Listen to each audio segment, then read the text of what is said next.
So I've been watching through all the A24 horror movies, and I'm trying to get them all done because I want to watch the Halloween movies.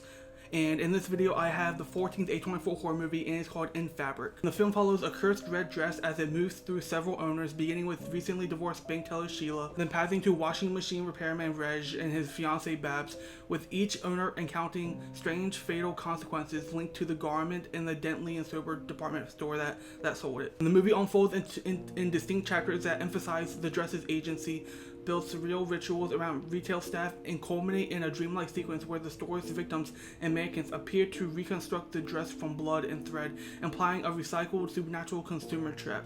The department store functions as a temple of trade where salesmanship becomes a hypnotic ceremony and purchases produce literal possession. The dress promises reinvention and sexual/romantic validation for characters who buy it, only to expose how appearance and longing make people vulnerable to exploitation.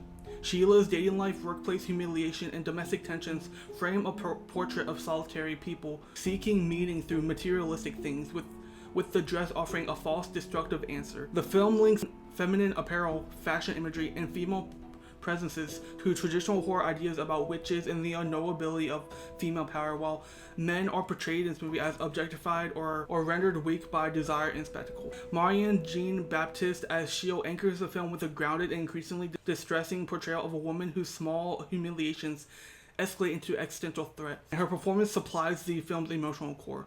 Leo Bill as Reg and Haley Squires as Babs bring offbeat, miserable textures to the second act, with Bill's ritualized technical monologue turning into a form of dark comic hypnosis that mirrors the story's persuasive language, which I'm just gonna say, I just felt like the second half just destroyed the momentum that was built from the first act. And this whole movie also is supposed to be a comedy, but I just didn't see it, besides the absurd premise that is introduced where this dress is possessed. Fatma Mohammed as Miss Luckmore and Richard Bremer as Mr. Lundy render the store's employees as ritualistic, uncanny presences whose stylized delivery and choreography of seduction sell the dangerous clothes through customer service. Pia Strickland directs with a fetishistic attention to texture, color, and period details, staging long ceremonious scenes.